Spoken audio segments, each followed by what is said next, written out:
Well, hi, everybody, and welcome to another MACS Live Chat. My name is Steve Schaeber, and I'm the Manager of Service Training for MACS Worldwide, the Mobile Air Conditioning Society. Joining me today is Peter Coll, Vice President of Neutronics Refrigerant Analysis in Exton, Pennsylvania.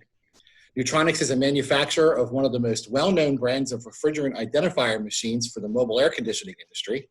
And Peter is an active member with SAE, the Society of Automotive Engineers, serving as Vice Chairman of the Interior Climate Control Service Committee. He's also a member of MACS and formerly served as Treasurer on the MACS Board of Directors and currently is on the board of the European Association MACPartners. Peter, welcome. Thank you, Steve. It's a pleasure to be here and also a pleasure to see your smiling face this morning. Yes, you too. Thank you. You need a haircut, by the way. Just letting you know. You know, I was thinking about someone saying that, in the video, but all the barbershops are closed. Yeah, I know. The Clippers are coming out this weekend for me. Yeah, I was thinking the same thing. I'm like, you know what? I'm just going to do like a number 6. All right. So when we first talked about this interview, I was working on one of the standards for SAE, and I found out that, unfortunately, you, my friend, are the first person I know to have the coronavirus. And thankfully, you have self-resolved and are now in recovery.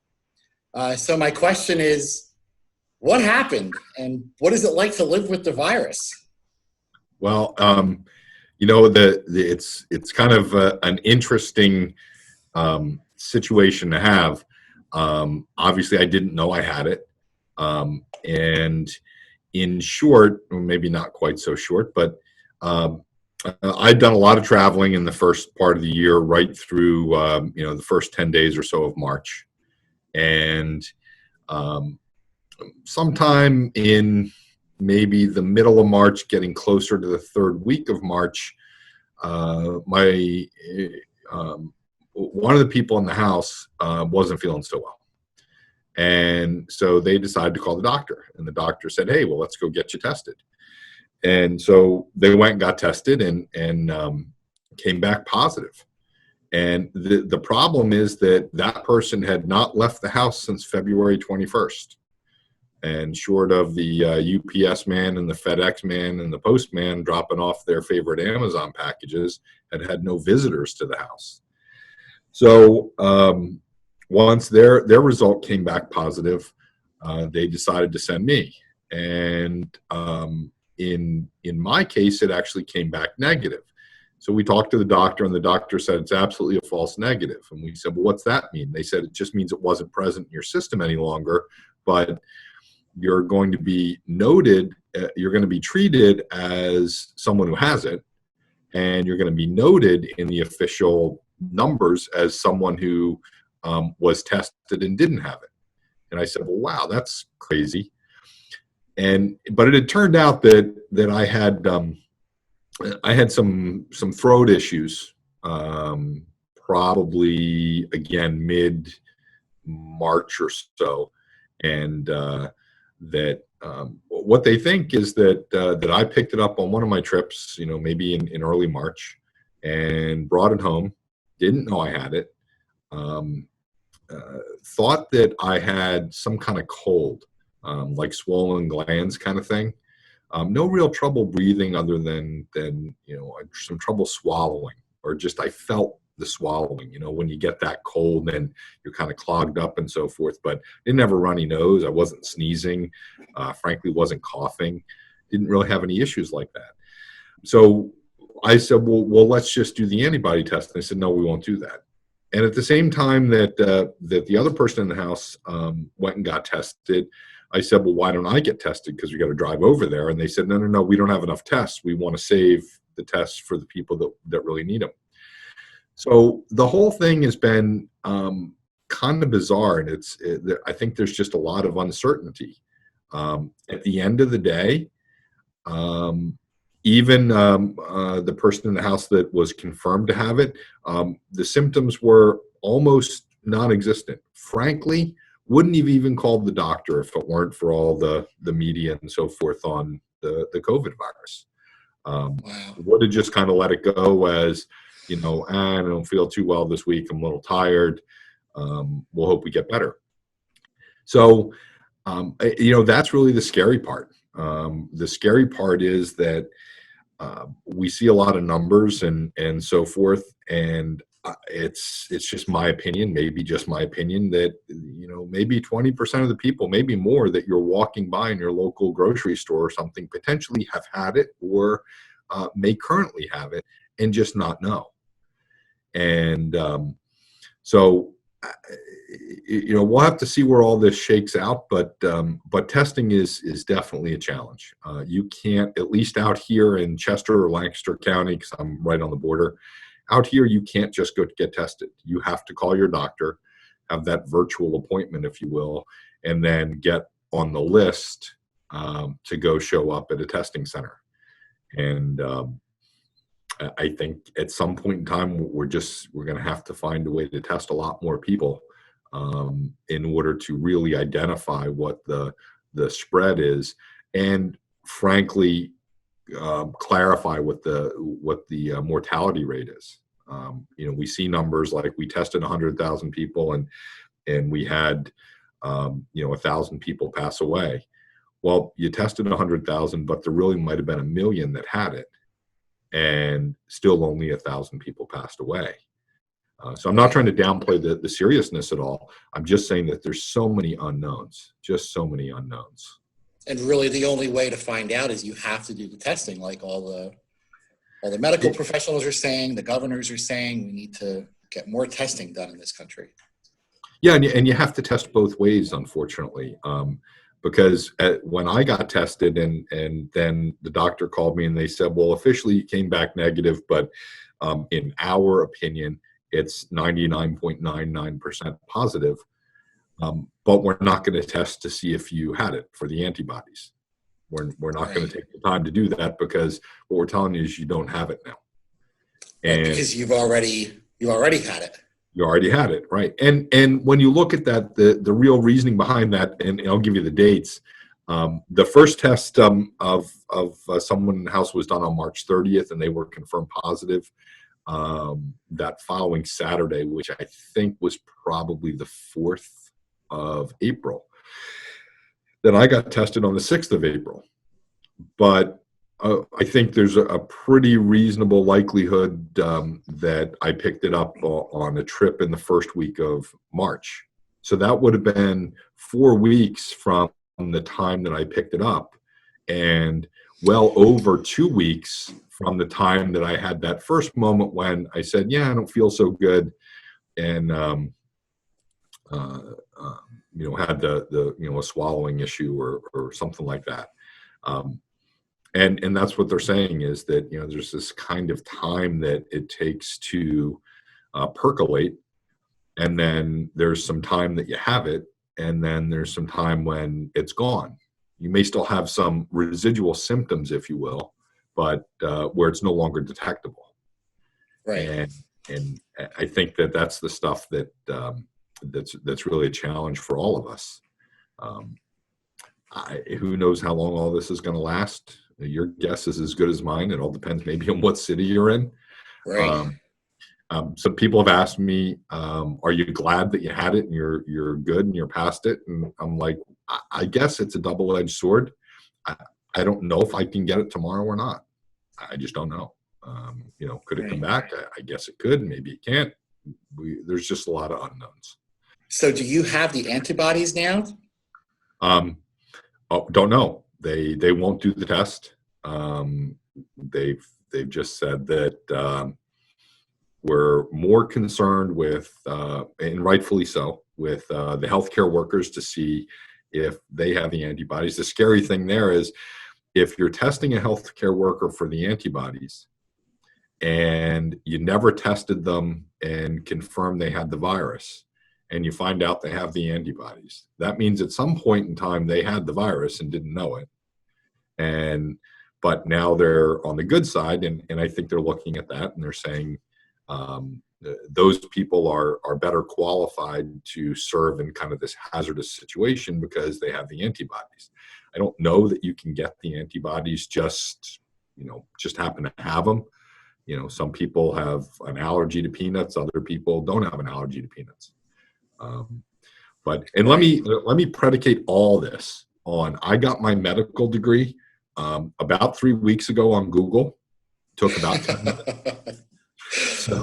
So I, like most or many Americans or people watching, will know that I have very limited knowledge of any of this. A lot of it's kind of what you read in the newspaper or hear in the media, or read online or talk to different people. But I have no firsthand knowledge of how any of it works, other than we did have a positive test in the household. The likelihood that came from me is extremely high. And by the time they got around to testing me, there was no presence in what they call my nasal cavity when they did the test. By the way, the test is not the most pleasant thing in the world to get. Yeah, that's, I was going to ask you about, what type of test, because in the press conferences, I heard President Trump talking about the different types of tests. One was terrible, one was not so bad. So which one did you get? So I suspect I probably had the terrible one. So I'll tell you what happens when you go to get tested. You pull up to this giant parking lot. This one happened to be at a nursing college that's not far from where we live. I don't know, half an hour, 40 minutes, something like that from where we live. And so you pull into this giant parking lot, and there's signs, and you go up to the first tent, and the first tent kind of asks who your doctor is and so forth. And if you're in their healthcare system, you go up to tent number 2 in the right-hand lane kind of thing. And then tent number 2 tells you which lane you're going to get into to the next set of tents. And in this particular case, there's 3 lanes. So there's 3 testing tents set up. And you kind of wait to pull in. When I went to get tested, I probably screwed up. I brought the race car. And you don't realize what it's like when you got to shut off your car in this tent. And then you got to start your car again in the tent. And so you kind of have to pre-warn them. Actually, had seen somebody else do it and heard them say it. They said, by the way, my car's really loud when I start it up. And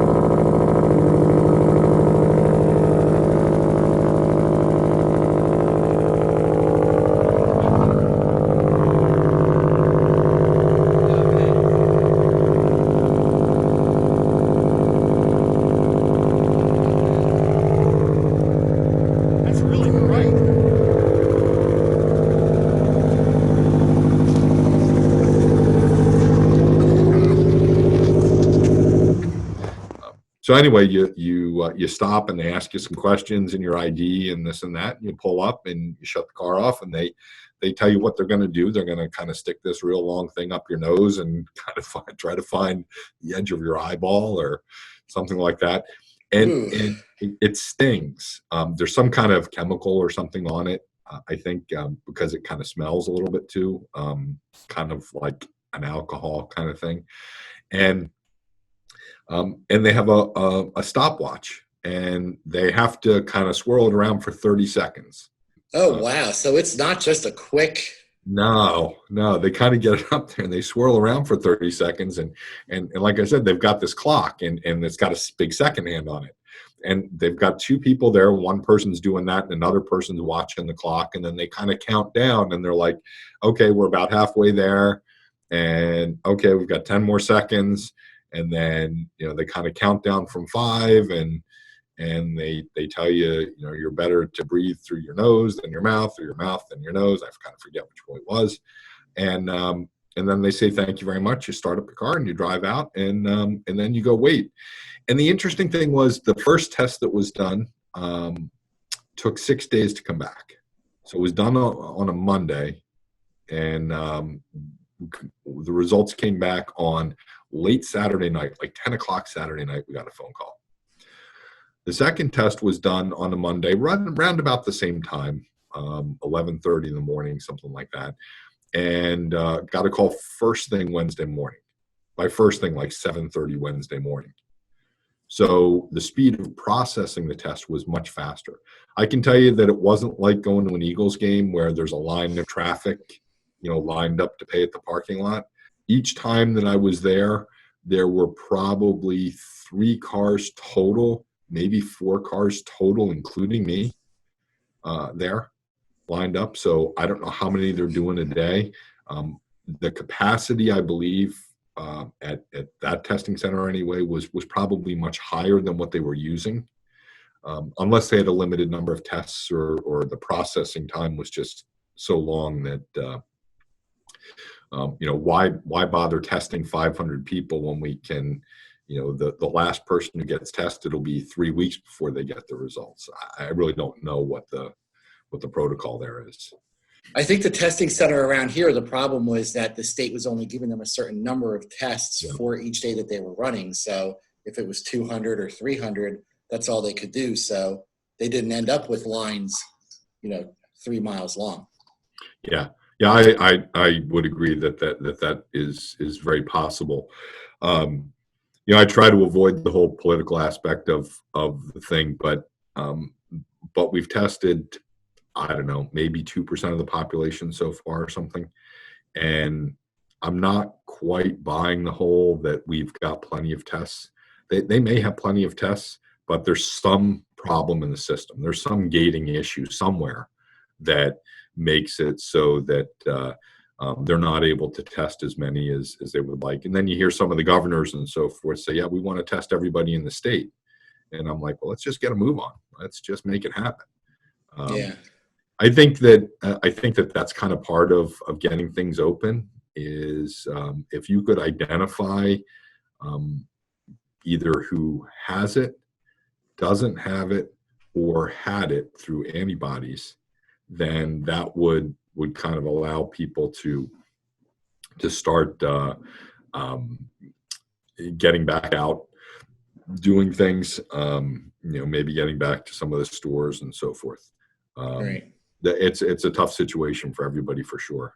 Very fortunate. I had a customer in China send me a message and said, we know that you're on the East Coast and going through some things. So we got a whole giant box of masks arriving at my house today, courtesy of a customer from over in Asia. Oh, that's cool. Yeah, it's just kind of odd things. We'll obviously take those and we'll get them out to the people that can really use them, and we'll keep 2 or 3 for ourselves, but we'll get them off to one of the hospitals or senior centers or one of those places. Yeah. I talked to a buddy of mine. He works at an electrical contracting company, and they do a lot of work at the colleges and the universities and at the hospitals. So naturally, it's a construction shop. They have a lot of these N95 masks, and they drove of them over to the local hospitals and delivered them. Right.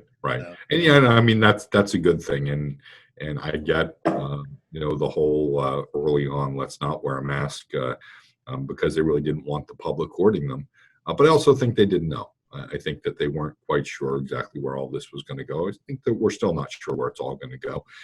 We just hope that we all come out of it healthy and so forth on the back end. And I think there's more interesting stories to come. But the unfortunate part for you, us, et cetera, is that the timing from a business standpoint probably could not have been too much worse if you're in the automotive air conditioning business.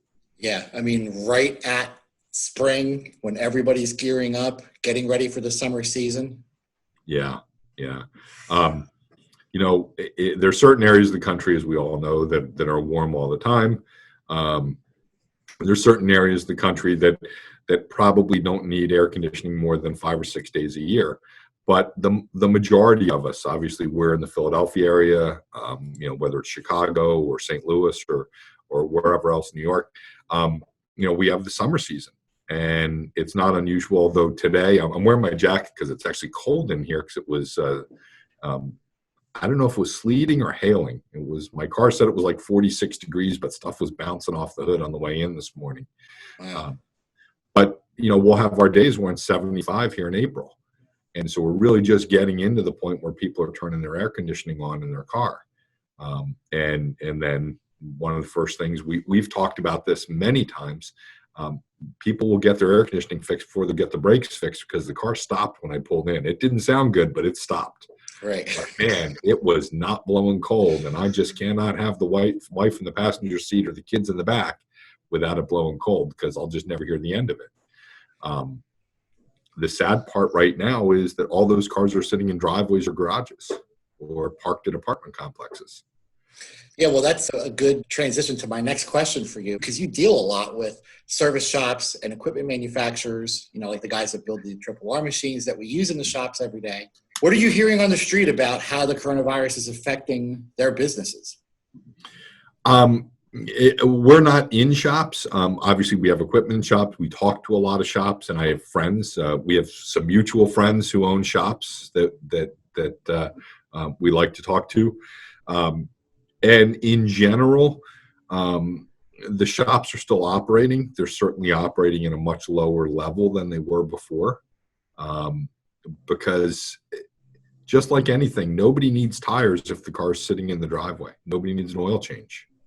Right. Some people are taking advantage of that and saying, hey, I'm off work or I'm working from home, so I can adjust my schedule a little bit. And I called my guy and I can get my inspection. So there is still some business out in the shops. But I think shops are very hesitant in this economic environment to invest in equipment. And frankly, while we love every shop who has ever acquired one of our pieces of equipment, I'm really interested in talking to the guy who hasn't acquired it yet. And right. that's the guy who is really holding on to his cash, and rightfully so, holding on to their cash. Trying to keep the lights on, trying to keep the rent paid, trying to keep the employees employed for their full 40 hours if they can, and not really thinking about servicing vehicles. I mean, servicing vehicles in the sense of equipment I need to buy. If they're not doing 1234 YF yet, and a car comes in for 1234 YF service, while in the past they might have said, "That's my trigger. You know what? Season's coming up, I'm going to go find myself a machine." They might now be looking at it and saying, I'm either going to turn the customer away, we hope they don't do that, or I'm going to find a buddy of mine that already has one of these and take it over there and have him service it. But I'm not calling up my local tool truck guy and saying, what kind of financing deal can you give me? I just don't see that happening. Right. Well, what effect has the coronavirus had on your business at Neutronics? So that's really interesting too. We have multiple different groups. So we're part of a much bigger company, Backrack, out of Pittsburgh, and we have offices in Pittsburgh and Virginia and Ireland and the UK and here in Exton and Toronto.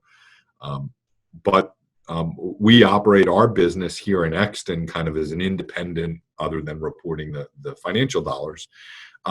So we have two operating divisions. We have our refrigerant group, and then we have the gas analysis group, which basically makes oxygen analyzers. The gas analysis guys can't make product fast enough. Literally can't make it fast enough.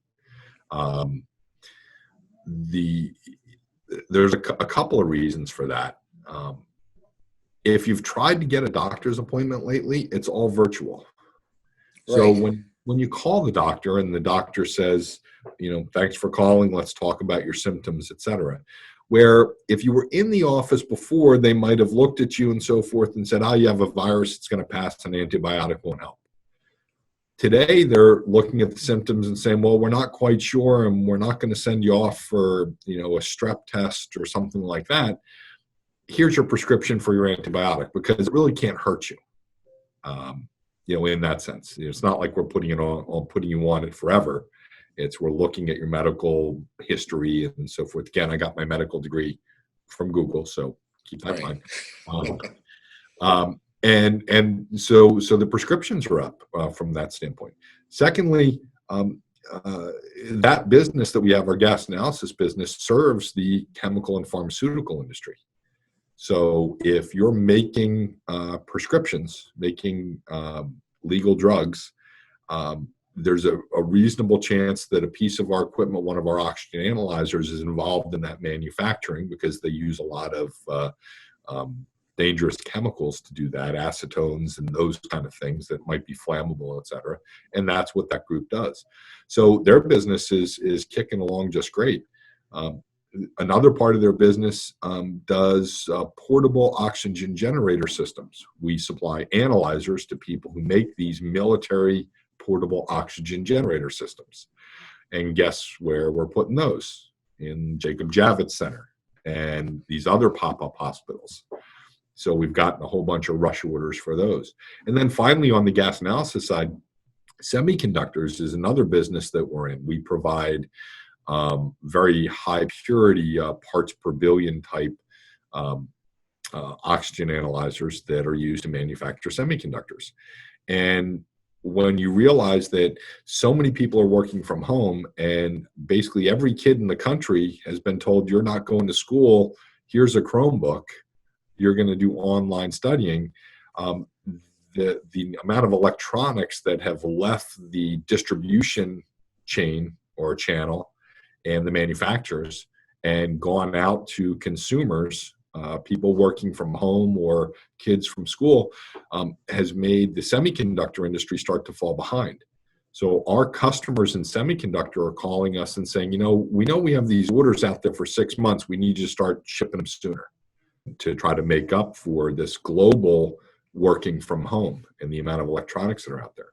So the gas analysis side is doing real well. The refrigerant side of the business has been doing fine, but we're starting to see it. We really are starting to see some lag. And that's really driven pretty simply by the shop that is hesitant to invest in equipment today because they know the equipment will be there tomorrow, but if they don't have the customers for it, we'll wait till we have the customers here. And we supply to a whole bunch of people from, I guess we'll use the names, from the Snap-ons of the world to big distributors like Medco Tools and also people like Bosch. So if the local shop isn't investing with their Snap-on dealer, then the Snap-on dealer or Snap-on corporate doesn't need to buy one of what we make, and that has an impact on our business. We're still working through backlog and so forth, but we can kind of see some signs that there could be some softness here in the second quarter. Has Neutronics had to furlough any of its employees? So, that's always a tricky question. The true answer to that is yes, but not necessarily for the reason one might think. We have some employees who don't have the ability to work from home just because of their job function or whatever the case might be, and but who might have underlying medical issues, and the doctor has basically said, hey, you need to quarantine yourself at your house. You can't go to work. I don't want you going to the grocery store, et cetera. You've got risk issues, whether it's heart issues or something like that. So we have had some people who we've furloughed, and it's important to make that distinction between furlough and laying off. Furlough is we continue to pay their health benefits with the intention of bringing them back as soon as either we need them or as soon as they're allowed to come back. We have a few employees that are subject to that. We have not had any layoffs. We have not had any long-term furloughs for the benefit of the business, although we could at some point in time, I could envision us having some short-term, 1 week off out of every 6 kind of thing, furloughs, depending on how business goes. But no, we're very fortunate so far. We haven't had to do that. But I don't think that from an economic standpoint, we've quite seen the worst of where we're going to go yet. Yeah, because I've heard some shops have cut down, I'm talking about some automotive shops have had to cut down their hours, either go into a 4-day work week instead of doing 6. Some other places have done 4-10s, not so much to save the labor cost, but to save the operating cost of the business. And then, like you said, some people have to be furloughed for a short period of time, a couple days a week, or maybe 1 week out of the month, just so that things can keep operating. Right. So everyone has a little bit different way of handling it. Yeah. One of the things we found was that Because of the new unemployment rules, you can actually apply for unemployment if you're furloughed for a week. It's much harder to apply for unemployment if your hours are cut back to 32 hours a week. Oh, really? So when we start looking at that, we would probably be doing 1 week at a time, maybe on a rotating schedule through some redundant functions, where we might have 2 admins and 1 admin can take over for the other one, just as if they were on vacation, and trying our best to plan to keep our employees as whole as we can through this, taking advantage of some of the new legislation that's passed and the unemployment system. Yeah. So what steps is Neutronics taking to protect your employees, your customers' health and safety, for example, during manufacturing, during shipping? Mhm. We have spent an inordinate amount of time in meetings globally with all the different sites, myself included, talking about what steps we need to take. What happens if you have somebody who doesn't feel well in the middle of the day? Do you have an isolation room? Do you have a questionnaire? Can we do tracing back to who they were in contact with at any given time? So we've limited the number of visitors that can come in the building. If you are a visitor, you have to wear a mask. While the governor here in Pennsylvania has put out an essential business mask order, we've gone through and we've interpreted that, and I'm sitting in my office talking to you from my office, and obviously I'm not wearing a mask, although it's tucked away here in my pocket somewhere. So when we're in closer contact with the manufacturing floor, obviously we wear masks, and most of the people on the floor are wearing masks, especially if they're in any contact. We do have 6-foot spacing requirements. We've canceled all the in-house meetings that we would have, and our morning walking tours and all that stuff is done electronically now. And we're very conscious of that. A lot of shameless plug, hand sanitizer bottles floating around, and trying to do our best to disinfect the building and doorknobs and so forth every day on a schedule, and being much more diligent about those things, because we recognize that if you get this virus in your building, that it could have a real detrimental impact on your ability to operate. And one of the other things is we've sent a lot of people home. Some members of the refrigerant sales staff are working from home. Gas analysis sales staff are working from home. Engineering working from home. Anyone who's not essential to be in the building has been asked to work from home, and we've made the appropriate adjustments. Right. What do you think it's going to take for our industry to get back to normal? Well, that's a lot of what I spend on my time looking at, because I have superiors to report to and a board to answer to and so forth. So we've looked at that, and one of the key things here is it's about miles driven. When people have their cars parked in their driveway, they're not moving them. They obviously don't need service, but they also don't need parts. So once we can start getting people back on the roads from an automotive perspective, back on the roads, that will be a big help. My son works in the auto collision business, kind of on the insurance auditing side, and their business has fallen significantly because, frankly, people are still crashing cars, just not nearly as many, because we're not all backed up on 422 or the Blue Route or the Schuylkill Expressway or I-95 bumping into each other. But once we get cars back on the road, I think that'll be a really big help. Some of the data's come out recently, and you're looking at 40% less miles driven week over week since the end of February. So just in the past month, the amount of miles driven has gone down by 50%. And that's kind of across the board. So whatever we need to do, or safely, obviously, to get people back out and driving their cars. I know here we have a charter school right next door to our office. And when you pull in the morning, depending on what time you got here, you might wait in line to get into our parking lot, because they were waiting in line to get in their parking lot because they were all dropping their kids off. And we don't see that now because they're all parked at home. So auto repair really is contingent about cars being on the road. And I think that's what needs to happen. I'm not pushing for that to happen sooner rather than later, or later than sooner. But until we get cars back on the road, I don't think that we're going to see the auto repair industry and the parts industry and the tool and equipment industry get back to any real sense of normalcy.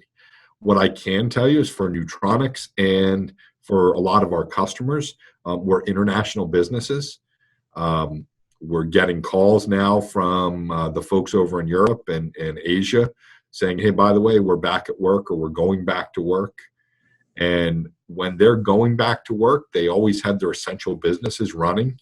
But now you're seeing what were non-essential businesses, or in a place like Italy where they kind of shut everybody down, going back to work. So that means those people are now back on the road and back driving again. And we think it'll be relatively quick recovery to normal shipments to those areas of the country. I think the big concern for people in our business, the air conditioning business, is how long does this last? The air conditioning business season is only so long here in the Philadelphia and Chicago and St. Louis and New York area. So if we were to see this kind of people staying at home into September, the season's just completely gone for air conditioning, just completely gone. Right. I don't know too many people that buy a snowmobile in the middle of February. Frankly, I don't know a whole lot of people buy a snowmobile around here anymore anyway, but in reality, at the end of a season, unless you can get a real deal, you're not likely to buy that equipment. You're likely to wait until the following year. If we can get back up and running, before it gets super hot, maybe by the end of May or something like that, then I think that we can recover the air conditioning business reasonably well for 2020. I'm not pushing either way again. Whatever it takes for us to be safe and healthy is most important. But that's time is the enemy right now. Right. And this year is going to tell us a lot. It will. This was supposed to be a great year for 1234YF. Really was, because we've got 40 plus million cars in the U.S. on the road with 1234YF, and while they weren't looking at setting any records in new car sales, they were looking at being consistent at that 16, 17 million number here in the U.S., of which over 80% are 1234YF. And generally, for every 1234YF car you sell, you're taking potentially a 134A car off the road. So that's less 134A service that needs to be done, or at least changing ownership of that 134A car. Maybe they're upgrading to a 134A from an old 1982 something with R12 in it. But you're kind of moving the 1234YF business forward, and of course that's key for us. And it looks like those car sales numbers are going to be significantly down. Although a place that I know you're aware of, Jeff D'Ambrosio Dodge, I drove by the sign this morning out here in the Exton area, and it says sales and service open. So, we'll see if they're kind of getting back to selling cars again. Most important thing is for everybody to be safe and us to minimize the future risk that we have. But the sooner we can get back to work, the better for everybody, I think. Yep. Well, that's about all the time we have for right now. Peter, I'd like to thank you for hanging out with me today on this live chat and for all that you do for our industry and MACS member shops. Steve, it's a pleasure.